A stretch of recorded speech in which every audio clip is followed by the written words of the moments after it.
we go, and welcome to the Nilvah Nexus. A couple minutes late. Thank you for tuning in. Glad to have you here every Thursday night, 8 p.m. Central. This is a weekly, normally open chat biblical study, and tonight it's open season. So whatever you would like to talk about, we are here to discuss.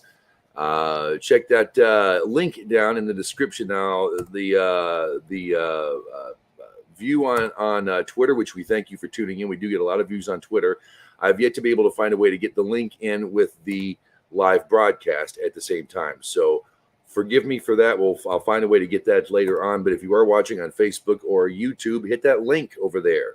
There's a link and down here as well. And you can get in on that and join the discussion because we would love to have you along. And my co-host Rosalie has shown up. Hello, Rosalie. Shalom, shalom. Shalom, hello. Hi. I just got your message about the new site that I didn't get in the. Yeah, it's a good thing you messaged me because I didn't have any links. I haven't seen anything. So Really, it's still best for you to. I messaged you about 10 minutes ago or so to link me in the chat. There you are. I didn't even have it open. I apologize for that, Rosalie. That's okay. Glad you're here. Yeah. Well, for old time's sake, and because it's been one of them days, I decided. Full moon syndrome. Full moon syndrome. I'm gonna have a beer. This is a delicious Miller Lite. I was a High Life drinker forever. I don't drink High Life anymore because, I'm trying to lose weight. I'm 40 pounds down since the New Year's. So Yay. I've switched to light beer.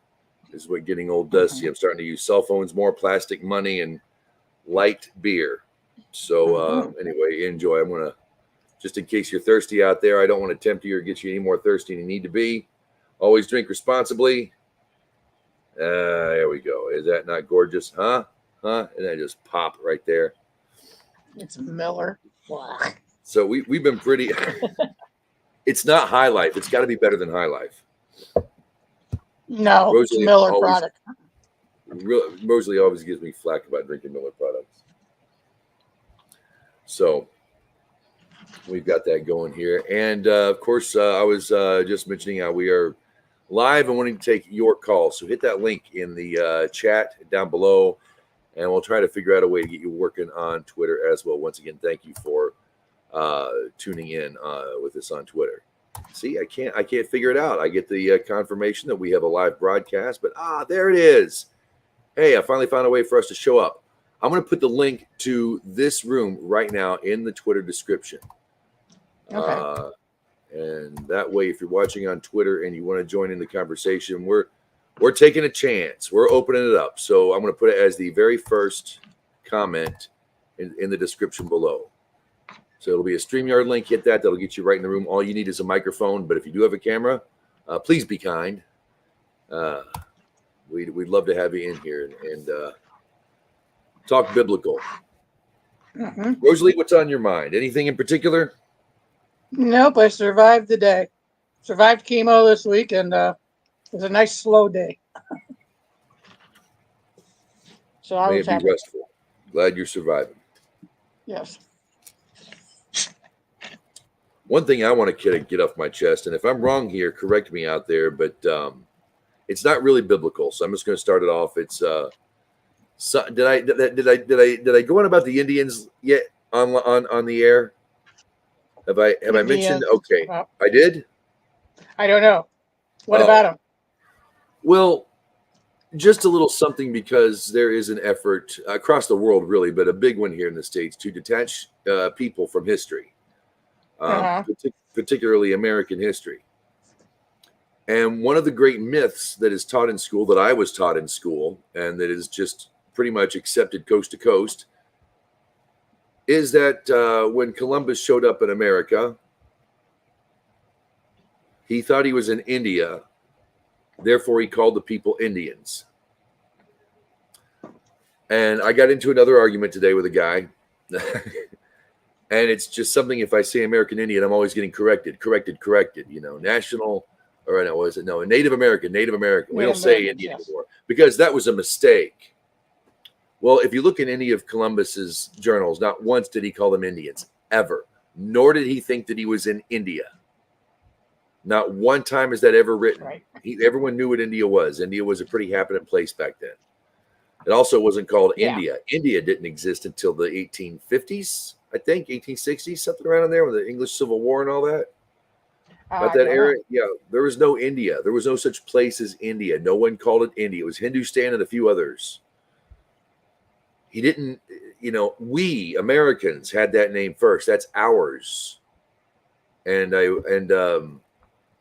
Before there was an India, there were Indians, and that's our people over here. The red man, you might call Native American, fine, but they weren't the first because there were people before them as well.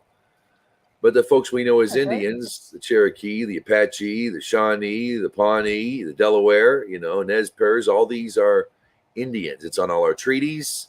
It's on, it's just who we are. One of the first websites out there when the internet became a thing was Indian.org.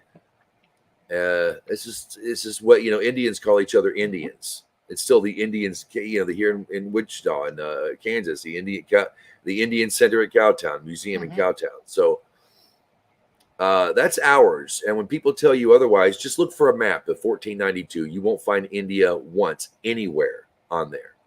There was already trade routes. There's already spice routes. It was a pretty happening place.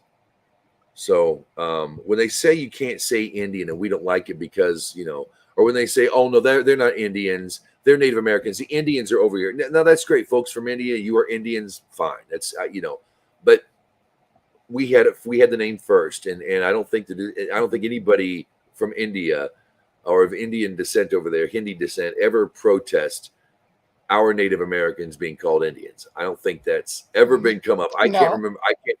Really, I mean, we don't like you calling them Indians. It's not fair. I don't hear that ever. Nobody says that. I don't either. I don't hear it either. That's they were ours. We had Indians first. That is a legitimate name. We call them Indian. They call us Wasichu. So be it.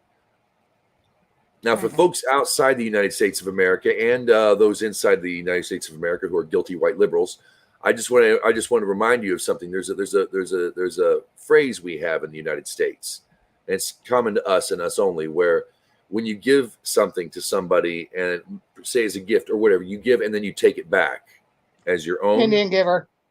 Indian giver. So we gave them the name Indian, and now 400 years later, a bunch of guilty white liberals are going to tell the rest of the planet that's not their name anymore. Shh, that's a bad word.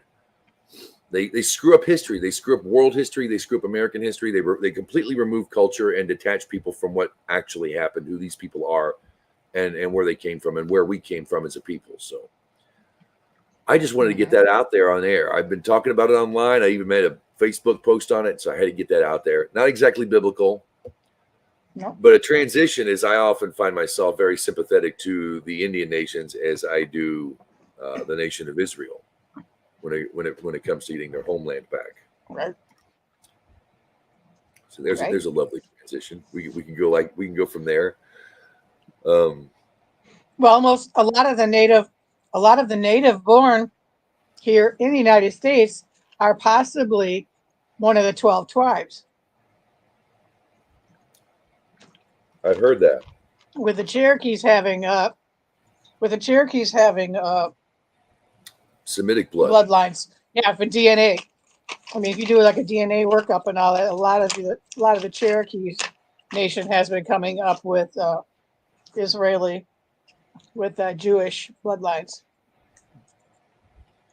Okay, here's something frightening to consider. Frightening to some, maybe.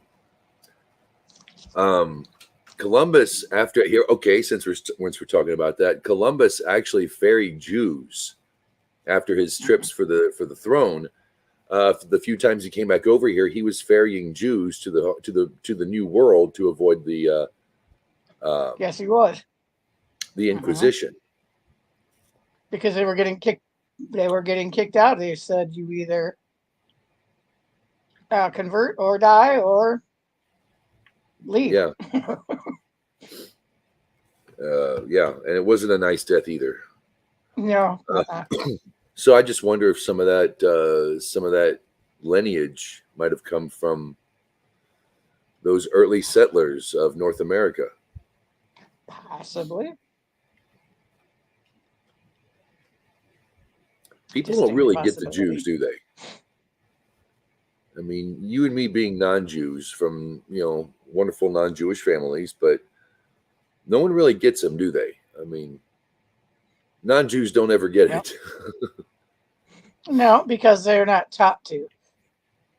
We just know that's the Jews, and it's like the one thing that just absolutely boggles my mind is the Christian saying, well, you killed Jesus.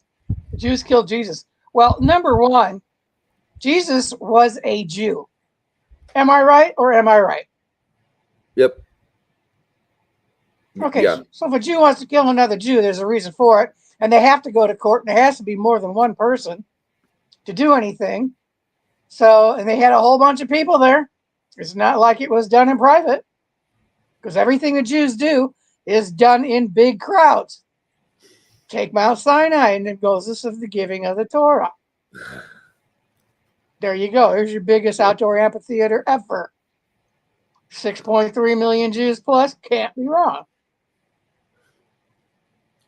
Yeah. And that's just a lowball figure. So it's like, excuse me, people, if Jesus was Jewish, and I want people to really think about this. If Jesus was Jewish, what do the Jews know that we don't know? What did he know that we are not being taught?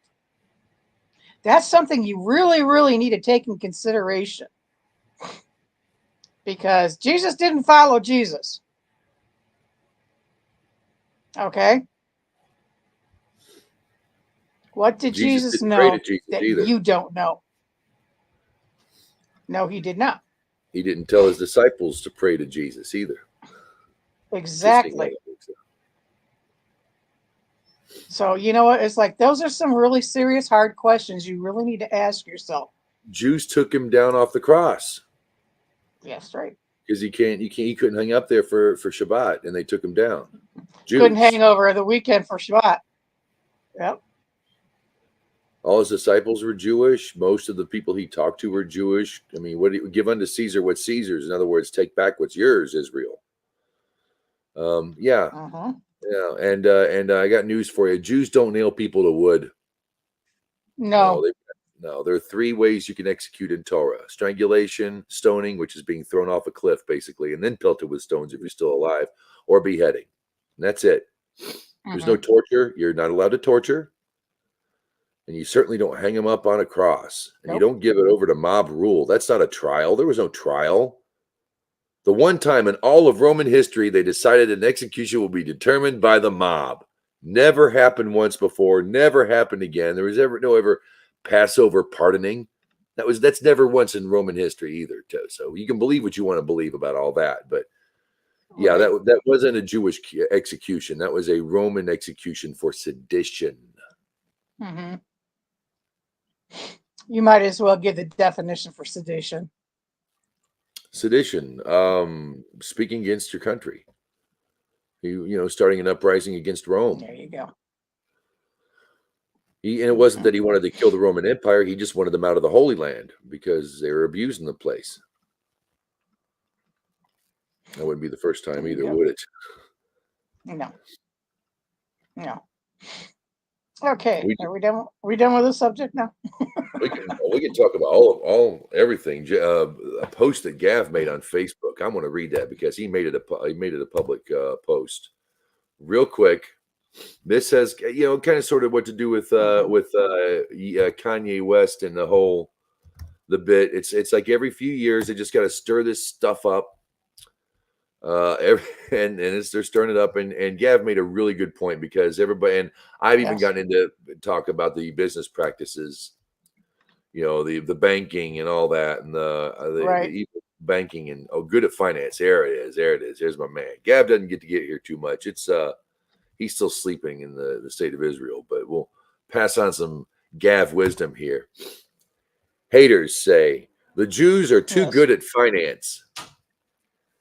And His Oh reply yeah, I is, saw that today. "That's your fault. For centuries, the church forbade Christians from money lending and forbade Jews from every other trade and occupation.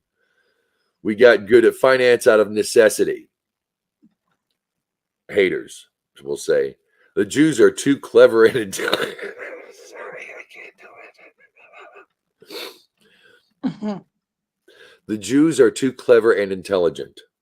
That's also your fault, Gav says.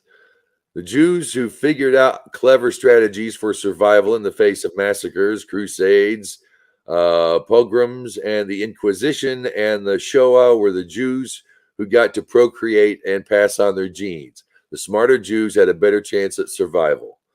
We are what we are because of the hell you made for us. Pat yourselves on the back. Bravo, bravo, bravo. That's right. No one ever talks about Good Torah. man. I mean, I do a Torah chat in here. I mean, I'm a Zionist, but I don't do a pro-Jew chat. I'm not a Jew chat. I'm not here to make you Jewish. And I still get. I got a cousin of mine sent over a video, a conglomeration, and it was poorly done. It was just a bunch of clip, and it shows that all the Jews over in Israel are racist. And and I'm like, really? You don't even want to talk. Okay. Here's something you might want to think of for your Thursday. Jews are racist. And I'm like, yeah, that's really going to fly. That's really intelligent. We have this wonderful, text that's changed the world, and it's still changing the world that you can dig into with this. And you'd rather try to make fun of me for studying it because the Jews are racists. Okay. All right. Yeah, they're racist. All right. Yep, they're the melting pot. True. Yeah, if you want to talk race. Shoot, the grandmother of King David was a Moabite. There's no racism. Give me a break with that. Okay.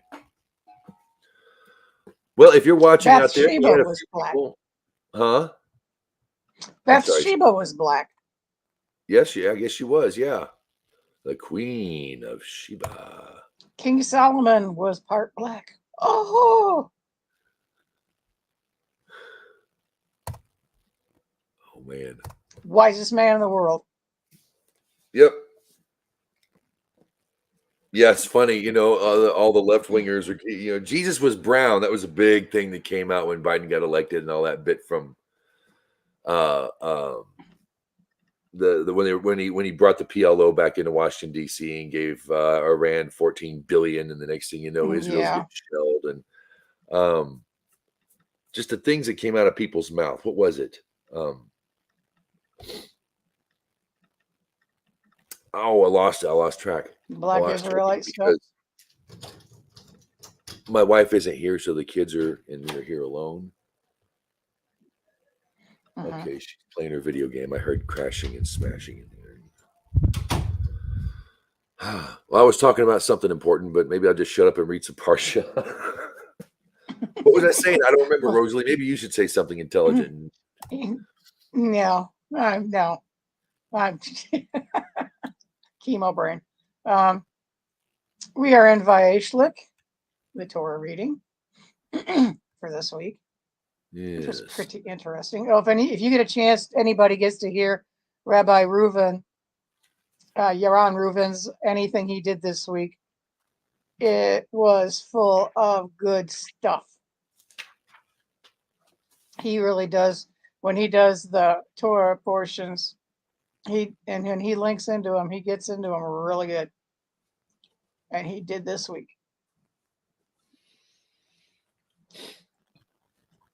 Angels. I used to get. I just start with the first thing, Jacob sent angels forth, and that is literally, if you look at Rashi's commentary, it's literally angels. And what is an angel? A messenger. He sent messengers. That's right. It's like when you're American, you go over there and get your receipt for buying something in the state of Israel. They say, "Here's your Kabbalah," which means your receipt. But when they hear Kabbalah, oh, it's the devil book of the Jews. Oh, people. Yeah, okay. Yeah, no, it's not. Oh, the Talmud. That's right. Talmud's the devil book of the Jews. I forgot. Yeah, that was yeah. Oh, you're studying out of a false book. It's just a book, guys. It's just people. No, the Kabbalah book is basically you're practicing in witchcraft. No, we're not. Not even close. The sorcery they had back then looks like anything done today is child's play. Yeah. And it's not. The closer to God, the worse. Huh? What's that? The closer to God the people were back then, were those who were idolaters were just as bad. If you look in a mirror, the opposite image, if they were really, really superbly close to God, the sinners were that much far away, but they were also close as well. So the witchcraft and everything they had back then, everything today is just child's play. And there's some pretty evil people out there, so, or at least we think they are. So if you can imagine that, maybe 10 to 100 times worse back then. And powerful. We ain't got nothing on what they had.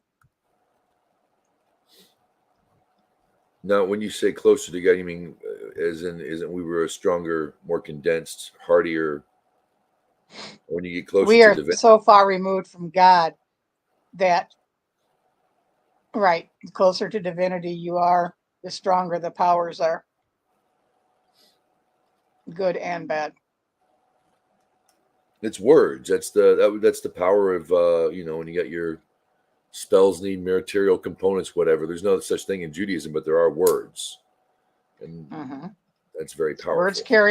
Words are very powerful, and people don't believe that, and they are very, very powerful.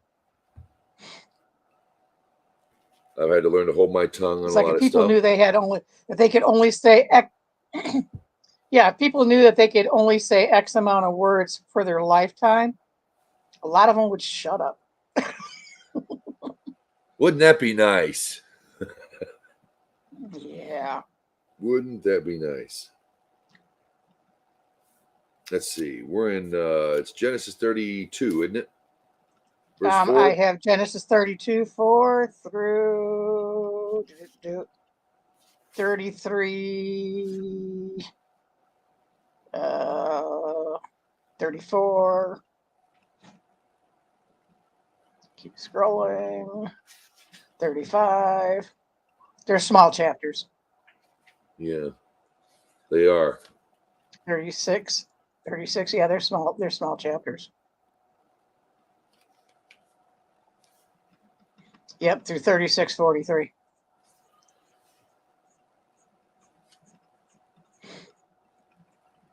Okay. Well, let's see. I want to get the angel. There's a lot in it. Yeah, it is. Yep. There was a neat chunk here in the stone on Jacob's fear, and I don't know if it. Okay, well, I'll just read this, and then I want to say something. And for those of you who don't know, the descendants of Esau will become Edom. Edom is the empire one of the two empires that will rule until Mashiach comes. So it's the Persians, and Edom is the Romans. Roman influence, very Romanish, romantic. That's who Esau is, or what Esau will become. And a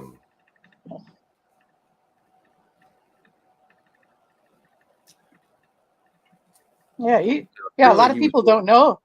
A lot of people don't know that Esau was supposed to be the fourth pillar. You had Abraham, Isaac, Jacob, and then it was supposed to be Esau, because Esau was supposed to father half of the 12 tribes. And he threw that away when he sold his birthright to Jacob.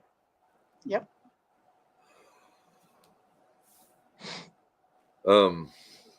And that's why they pushed so hard for Leah to marry Jacob, because she was firstborn and so was he.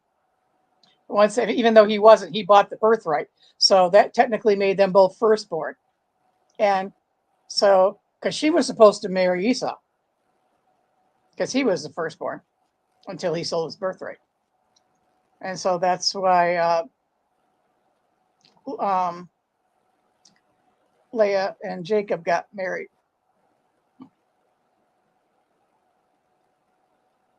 first. I forgot he was going to be the fourth pillar. Yep, and she actually had 6 sons, and the rest of them came from everybody else. I think.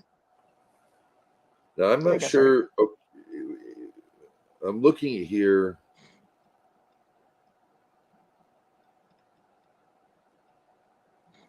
Jacob sent angels ahead of him to Esau, his brother, to the land of Seir, the field of Edom. He charged them, saying, "Thus shall you say to my lord, to Esau, so said your servant Jacob, I have sojourned with Laban and have lingered until now. I have acquired oxen and donkeys, flocks, servants, and maidservants, and I am sending to tell my lord to find favor in your eyes." Yep.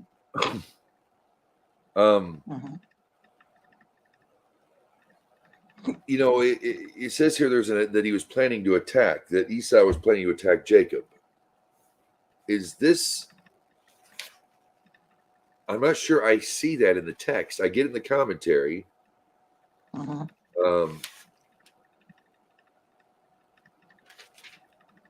I don't have the commentary open, so. Well, yeah, so Jacob's fear, because he feared his brother. It said on the surface. You're breaking up. I am. Oh well. Yes. I'll read Jacob's fear anyway. On the surface, it would seem that Jacob's fear of Esau betrayed a lack of faith in God's promise and protection when he went to Haran, a promise that God reiterated when he commanded Jacob to return to Eretz Yisrael, the land of Israel. However, explains that the righteous are never sure of themselves, and that this is why Jacob was afraid that he might have sinned in the interim and thereby forfeited his right to the godly shield from harm. They know better than anyone else how awesome are their responsibilities and how easy it is to fall short. According to the opinions of the sages cited by Rashi, Jacob did not know of any specific sins, but was sure that there might have been some. The Midrash suggests that he was distressed by the fact that he was afraid, for such fear indicated a lack of trust in God's promise.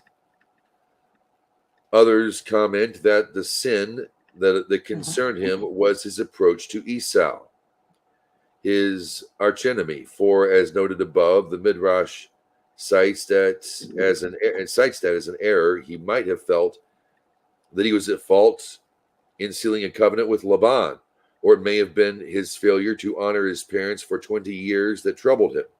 The Zohar comments that God instills this fear in Jacob so that he would be forced to pray, for God craves the prayers of the righteous. Rambam discusses the rule of the sages that God never withdraws a prophecy to do good. If so, how could Jacob have doubted the divine promise to protect him? Rambam explains that this dictum applies only to a public prophecy, but not one given privately to an individual like God's promise to Jacob. Such a prophecy is subject to the continued worthiness of the recipient. Rabbi Hirsch notes that contrast between Jacob's confidence during his years with Laban and his fear at this time. Jacob knew that Esau had felt personally injured by Jacob, and this might influence God to take pity on Esau. Now, what gets me is that's kind of me. Even if I don't do anything wrong, I do have a tendency to try and to think that I might have. All right.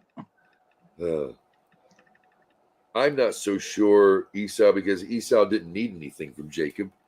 He already had plenty. Save it for you, because Jacob came up, please take, I've got oxen. What do you have? Oxen. He gave it was a tribute. He gave him goats and camels and cattle. Goats and 40 cows, 10 bulls, 20 she donkeys, 10 he donkeys. Yeah, and he's like, I have no use for them. Save it. You know, you're my brother. He really didn't seem to have any animosity whatsoever.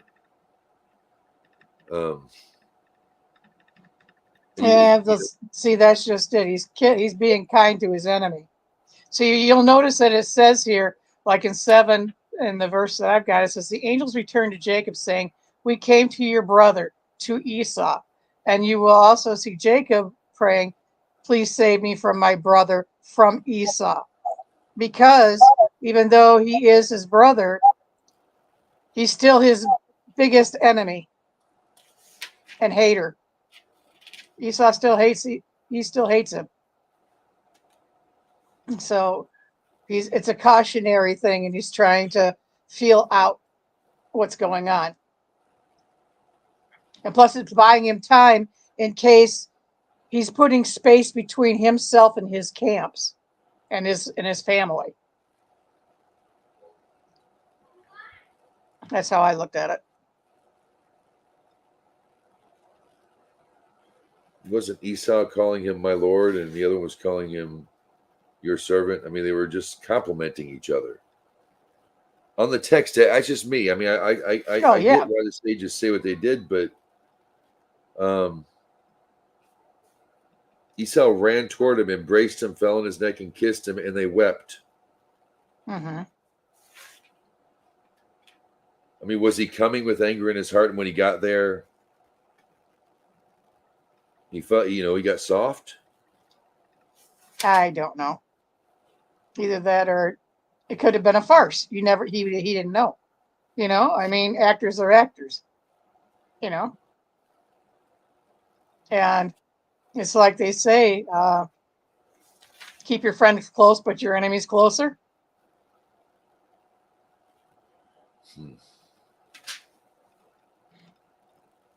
He didn't know if Esau was going to check him or not. Heck. Yeah, I guess so. That makes sense. It just depends on how bipolar somebody is. Look at it like that.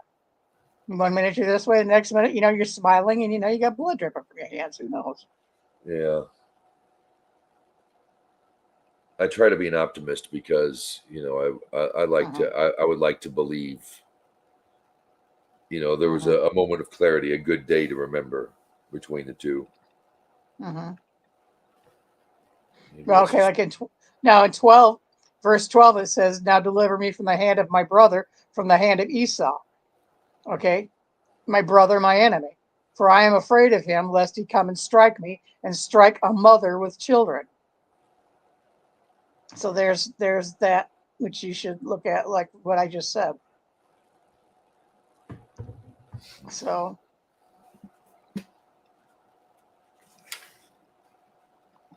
he puts out all the animals in front of him. It's like, okay, I don't need anything of yours because I'm gifting you this, but I don't have to. But if you need a payment, here it is. Like, again, like you said, he's been with Uncle Laban for all these years, so he's trying to butter him up, kind of, sort of, too, and show him that he doesn't need anything from him either, But he's bringing him gifts because it's been a long time, which I can understand that as well. I mean, these guys are over 100 years old now, okay? You have to take that in consideration, too. They're old men.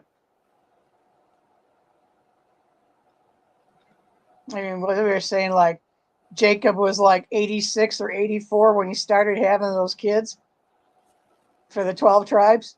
Yeah. So it's like, there's some things that you really have to take in consideration on what's going on.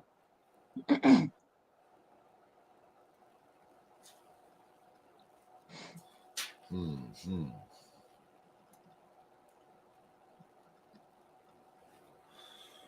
Of course, wrestling with the man in his dream. Wrestles with God, really. No, he's wrestling with Esau's angel. Esau's ain't right.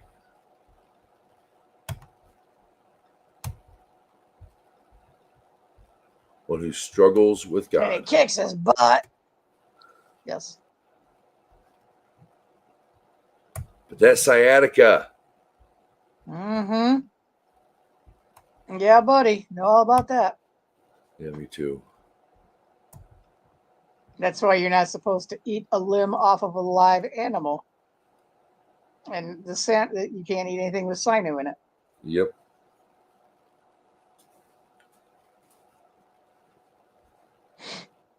Let me see. What else we got going on, Rosalie? Nothing. I'm just going on down here.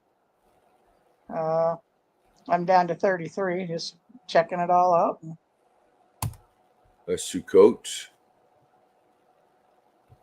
Jacob traveled and built himself a house for his cattle. He made booths. Therefore, he named the place Sukkot. And then, what do you know? A few hundred years later, Israel's doing the same thing. Israel's called God's servant, and in Genesis, Jacob is called God's servant. Israel is referred to. Hold on a sec. Okay, I gotta do something real quick. Okay, so hold on. All right.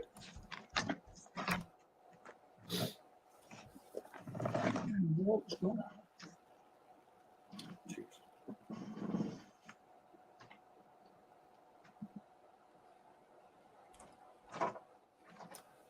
Remember, folks, you can always join. There's a link in the Facebook and YouTube comments. You click that, come on in. You have a question, comment, compliment, complaint, suggestion. Want to talk about anything biblical? Love to hear from you. If you're Jewish, if you're Muslim, if you're Christian, if you're atheist, pagan, Shinto, Buddhist, we would love to hear from you. So come on in, hit that button, and a little challenge. We don't mind a challenge either. Ask us a question we might not be able to answer. I'll give you the first one. We won't even talk about it. If God's so powerful, can he make a rock so big he himself can't lift it? Ponder that for a while. There's your first. There's the first question. We'll just get that out of the way. I have no clue. One question I cannot answer. I'm sure amongst many thousands of others it could be asked. See, we have Dina kidnapped, and The dog doesn't get. I mean, the cat doesn't get out. Jacob goes after her. Lays waste to those who took her. Everybody. I think it was Jacob. It was Judah. Excuse me, Judah. It was Judah, and it was Simeon. Went after her. Jacob was not happy.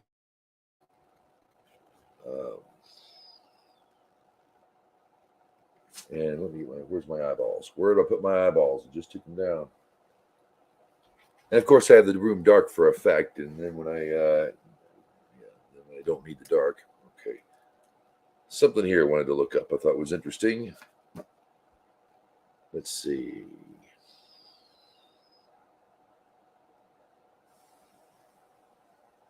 Oh, yes.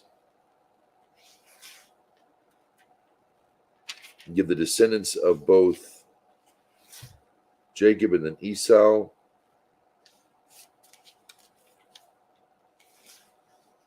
Esau's family. Great thing about when you get a Chumash, when you get a study edition, you get tables to kind of, I can't see that in the light, can you? You kind of lay out the entire genealogy. And I can't wait to the next one, because we're going to get next week's parsha is going to be good. That's going to be good too. But we're in Vayishalach right now. Sons of Jacob were 12. Sons of Leah, Jacob's firstborn: Reuben, Simeon, Levi, Judah, Issachar, and Zebulun. The sons of Rachel, Joseph and Benjamin. The sons of Bilhah, maidservant of Rachel, Dan and Naphtali. And the sons of Zilpah, maidservant of Leah, Gad and Asher. These are the sons of Jacob who were born to him in Padam Aram. And later we learn each of them has a place, has a function, has a nickname, if anything, that Jacob gives them. And that is where the Greeks get their 12 zodiac system that we all know of today, with the constellations and all that good stuff. Each of the 12 tribes is used as a base point for them. I was the thing about Israel that people don't really know, like Americans don't know how just Indian they are, how much American Indian native culture and teaching and whatnot really is deep. I don't think we really know just how effective the Torah is on the world. I mentioned the Greeks. If you want to know, just look at the Aleph Bet, because we have Aleph, Bet, Dalet, Gimel. The Greeks have Alpha, Beta, Delta, Gamma, yada, yada, yada. If you look over in the Japanese alphabet, you can find the 22 Hebrew consonants as their consonants. And it's the Paleo Hebrew. It's not the block Hebrew we get out of Babylon. It's before that. There's a theory that all the languages we know of today came from Hebrew originally. And Hebrew does tend to show up in all the languages of the world, east to west. The Greeks' culture, what we know as Greek culture. Now I know we've got the metaphors, they're gods, if you will, which are all metaphorical teachings of the natural world. I mean, and along with some psychological and behavioral and good teachings and fables and whatnot to guide a society. But a lot of what they got came from Torah, came from the Bible. We forget that Alexander the Great loved Israel, got along. There were Jews who still call their children Alexander to this day because he was so good to them. I mean, when as far as foreign empires go, Babylon's considered the best. Even the Jews had it better, even when they did in America. That's what you hear a lot of Jews say, today. A lot of our Western thought and tradition, even though it went over on the Christian boat, if you will, a lot of influence from Islam as well, which got its influence. We got a different take on the same influence or of the same Torah. It's the same basic concepts they try to get across, I would say. And our laws and the things that we teach today, you can just tell how far we've come when we were looking at what the Talmud, we've been reading Avodah Zorah for the past 7 weeks. And every time they mention Gentile, I can just see everybody out there who's a Christian, or just a regular Joe just getting offended that they would say this about Gentiles. And we just can't. And Rosalie brought this up earlier in class. We don't know just how bad the non-Jews were back then. It wasn't just a bunch of happy little, tree huggers prancing through the forest. I mean, there was some nasty stuff going on. If you weren't burning your children up in the belly of a horned god's Molech, or you weren't defecating at the top of a hill and having an orgy at the bottom of it. And then everybody goes up to the top of the hill and does it on the sacred stone. Then you get a free girl. Just some really disgusting stuff that we used to do. I mean, even the Druids are rumored, we don't really know a lot about, but even they were rumored to have human sacrifice. A lot of pagans from Europe will say, yes, there were. They were venerated people. They were young and they knew what was going to happen to them and they were willing to do it. And I'm like, just like that other guy involved in the pseudo-pagan religion that tried to adopt the Torah. Where have I heard this before? I don't know. So, the Romans decided they would take something that they obviously could not argue with. They had to tweak it in order to use it, but they still wanted to bring people together, even on a religious level, because everybody they thought was celebrating their same religions. That's not horribly wrong. What religion today, all philosophy, in my opinion, all stories, I think all the human struggle comes from the same place, from the same story, from the same human process, whether it's historically or behavior by the individual.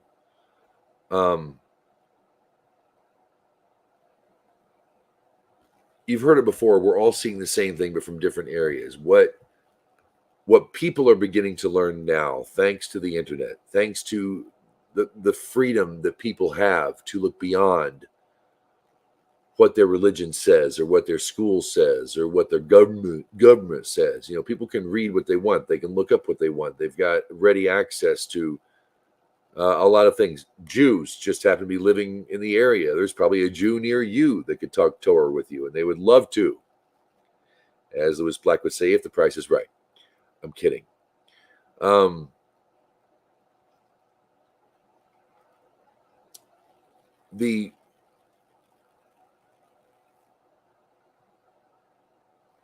The influence of Torah is winning out. The Christians are talking more Judaism than they've ever talked before. Rabbi Singer's becoming quite a celebrity lately. I never knew he had the ear of so many Christians. Yeah. So right on, Rabbi, and right on, Christians, for watching, because they've never thought about it this much in their life. I mean, you've had a few movements throughout history where they stop and read the text and look at what they're doing and think, this isn't the same thing. Why does God say this and we do this?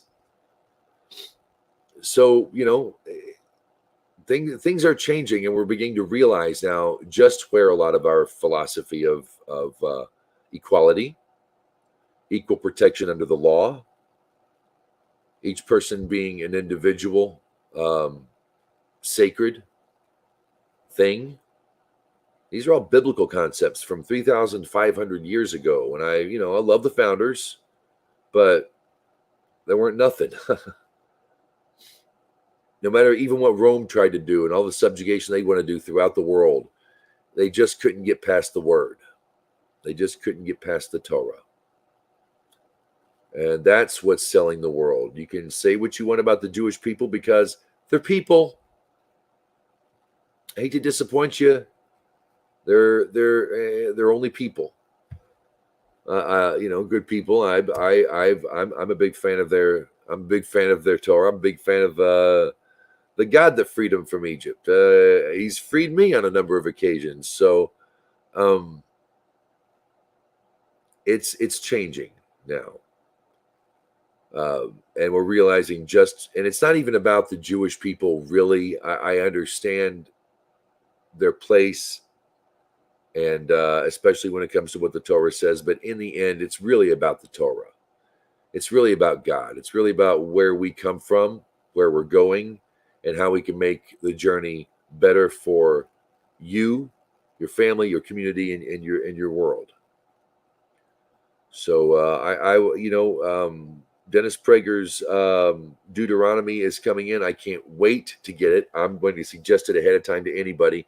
If you want to begin Judaism, if you want to get your first look at what is Judaism and compared to other religions, what separates Judaism, or what can I read, or where can I go? If you want to know what is Judaism, go to Deuteronomy, go to Devarim, the final book of the Torah. It's a Mishnah, it's a repetition, so you're going to get everything, or not everything. You're going to get the good bits, the good chunks out of everything, all the previous 4 books, which are prophecy, which was God's word through Moses, and then you get Moses and his final statement as the children of Israel are crossing the Jordan. Read Deuteronomy. You're not going to get, and this is for anybody, by the way, this is for atheists, Buddhists, if you're a Christian or a Muslim who isn't scared to read Torah. Get you a Hebrew translation. Get one, a Stone or a Gutnick or I got a Koren Tanakh. You can go to Mechan Mamre. You can go to Chabad. You can go to Aish, Aish, and read Deuteronomy. You're not going to get what you would call, I don't even like the word ceremonial, but you're not going to get ceremonial law. You're not going to get in what you do and what you have to go through to make a Passover meal. You're not going to get a big chunk of Leviticus, which were laws and procedures for the descendants of, not only just the descendants of Levi, but Aaron and the high priest and the Mishkan, which is the temple, the tabernacle, as you might say, that travel with them in the wilderness. But you're going to get common law. You're going to get the history. You're going to get the basic story, and you're going to get what you would refer to as common law. It's civil law is what you're going to get out of Deuteronomy. And if you want to look at how like I said, you're going to get some history too. But when you look at the laws and the commandments and the way they're discussed and why they're discussed in Deuteronomy, you're going to understand why so many civilizations thrived when putting some of these principles to work. Because it really is, Torah, it teaches you, the individual, when you read it, it's going to get in you, even in a first generation proper translation, which isn't the best to do. It's going to get to you. Read. It's also effective in putting to work for a cohesive family structure, a cohesive neighborhood, and a cohesive nation. And many times they're going to be very generic things that you or your community or your country or that we could put into practice, not being Jewish. Okay, I'm not saying that we all go be Jewish. No, I am saying that what the Torah teaches us could greatly improve the lives of everybody around us. Not just you, not just your religion, not just your religious folk or your religious community or your beliefs. God doesn't tell you to believe anything. God tells you to do or do not. And if this, do this. Simple as such, There's no wiggle room. Rosalie is taken off. She's had to go. I really wish somebody would have stopped by to say hello. We've had a few viewers stopping by on my end. I can't see Facebook or Twitter's analytics. I've been getting a lot of views. And once again, Twitter folk, if you're watching out there, thank you for tuning in. Would love to have you in here. If you just for the next week, we're here every Thursday, 8 p.m. Central. I'm going to start working out where if we can stay longer, we will. Right now, it's an hour. But 8 p.m. Central, if you've got a biblical question, a question about Judaism, if I don't know the answer, I'll go find it. I'll go ask my rabbi or another rabbi or other rabbis I know. I will get the answer for you one way or another if we can't get it here. But we'd love to hear you, even a challenging question. What I've learned from the Jewish people is you can argue about God, you can argue about Torah, if you're doing it for the sake of heaven, for the right reasons. But it's okay to argue. It's okay to have difference of opinions because Torah is big enough for the world. So even your opinion can fit in there. Another great thing about Judaism, I hate to say it like this, and I'm sure there's going to be a rabbi out there who's just clutching, his pants going, but it's kind of a pick what you like.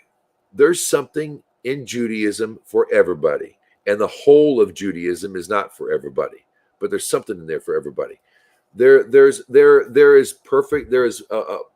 a way to perfectly read the Torah and keep it and understand it without believing in, for instance, reincarnation. And yet reincarnation is brought up in Judaism, not like the Buddhist way where it's a continuous, endless cycle of junk. I don't know. It's a really crappy philosophy. The Buddhists should have never gone into reincarnation. That was just the wrong way to go, y'all.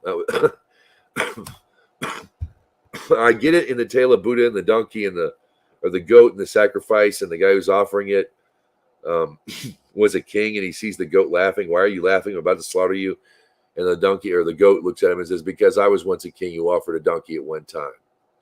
And that's why, and from that moment on, offerings were banned in India. And I get it. Nonsense. The only reason you would be reincarnated is because you screwed up so bad you had to be removed from the world. And you have to go to a hell and be cleansed as if by fire for up to a year. So you can be cleansed like you would cleanse a pot that was used for cooking pork. It can be koshered by throwing it in coals and setting it in the fire. And you've made it kosher. You can be koshered. Your spirit can be cleansed as well. But then you'd have to, according in Judaism, the Jewish look at reincarnation, you come back once you're cleansed to fulfill your purpose. There's only one way to go, and that's to God. You can either make it easy or hard. You can come back 7 or 8 times and live in a world of shells and confinement and bondage, or you can just go the straight route, the narrow path, and it'll go easier for you. In fact, it might even be blissful to some degree. Happiness is what you make it quite often. So is bliss. If you want to make this a happier, better world, it starts in your own 2 shoes. I'll say my 2 shoes, but I can only speak for me first. So my 2 shoes are then yours, but you can go first if you want. I want to get off of here and stop talking. Rosalie, if you're listening to this, I know that you had been pulled away on something quick and important. So if you're hearing this, thanks for coming by. My co-host Rosalie Jordan, she's smart and stuff. You can email too, but I'm not allowed to give her email address out. But I'll give you mine, jamestheidolsmasher at gmail.com, at the Idol Smasher on YouTube and Facebook, and the Orphans of Abraham on Facebook. It's a private group, but I have an event in there. I put this event in there every week. So if you want to get updates on what's coming up and links to the show, if you want to join in, you have a question, you have a comment, you want to, what did Jesus mean when he say this? What's a Jewish take on this about Jesus? We would love to hear from Christians too. Because they're like the Muslim, they're paving the way for the Messiah, like the Buddhist, even they will pave the way to the Messiah. So it'd be nice if we're on the same page, and if we're not on the same page, then we can maybe get there, compare pages, whatever. But I really would like to hear from you, and I know it's been a while, and fashion has changed on YouTube, and fashion has changed in how we meet up and discuss on YouTube and other places. So just know that you're always welcome, and we would love to hear from you. And we'll see you next week, Thursday, 8 p.m. Central. James the Idol Smasher at gmail.com. I want to wish you a fantastic week, a Shabbat Shalom to all my Jewish friends out there, and a great weekend to all of us. We'll see you next week. Shalom, everybody.